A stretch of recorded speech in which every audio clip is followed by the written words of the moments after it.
بسم اللہ الرحمن الرحیم۔ معزز صارفین السلام علیکم۔ پاکستان سے ایئر لائنز کو مسافر بیرون ملک لے جانے کی اجازت۔ حکومت پاکستان نے ملک کے ہوائی اڈوں سے جمعے کی رات 12 بجے سے بیرون ملک پروازوں کو اجازت دی ہے۔ ترجمان پاکستان سول ایویشن رانا مجتبیٰ نے اردو نیوز کو بتایا کہ ابتدائی طور پر پاکستان سے بیرون ملک پروازوں کو اجازت دی گئی ہے۔ پی آئی اے سمیت غیر ملکی کمپنیز پاکستان سے بیرون ملک پروازوں کو اجازت ہوگی اور کرونا وائرس کے پھیلاؤ سے روکنے کے بتائے گئے ضابطہ کار پر عمل درآمد یقینی بنانا ہوگا۔ سول ایویشن اتھارٹی کی جانب سے جاری کردہ اعلامیہ کے مطابق ملک کے ہوائی اڈوں سے جمعے کی رات 12 بجے سے بین الاقوامی پروازوں کی بحالی کر دی جائے گی، تاہم صوبہ بلوچستان کے گوادر اور تربت ایئرپورٹ سے بین الاقوامی پروازوں پر پابندی عائد رہے گی۔ اعلامیہ کے مطابق تمام ملکی اور غیر ملکی فضائی کمپنیوں کو بین الاقوامی پروازوں کی اجازت ہوگی۔ اس سے قبل پاکستان میں پاکستان انٹرنیشنل ایئر لائنز اور چند غیر ملکی نجی ایئر لائنز کو خصوصی پروازوں کی اجازت دی گئی تھی۔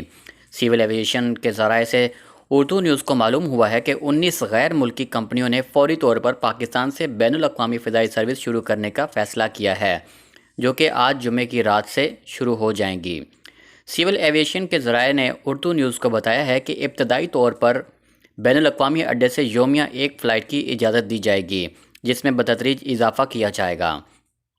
یاد رہے کہ کرونا وائرس کے پیش نظر بین الاقوامی پروازوں کو 30 اپریل تک بند کرنے کا فیصلہ کیا تھا، بعد میں مزید 15 دنوں کی توسیع کر دی گئی تھی۔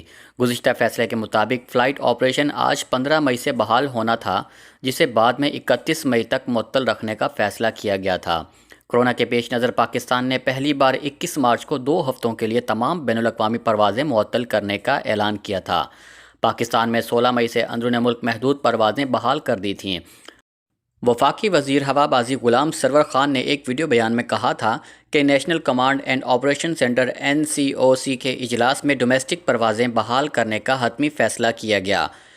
ان کے بقول سماجی فاصلے کے اصول کو مد نظر رکھتے ہوئے 50% نشستیں خالی رکھی جائیں گی۔ اللہ تعالیٰ سے دعا ہے کہ اللہ تعالیٰ ہم سب کو اپنے حفظ و امان میں رکھے۔ اللہ تعالیٰ ہم سب کا حامی و ناصر ہو۔ السلام علیکم ورحمۃ اللہ وبرکاتہ۔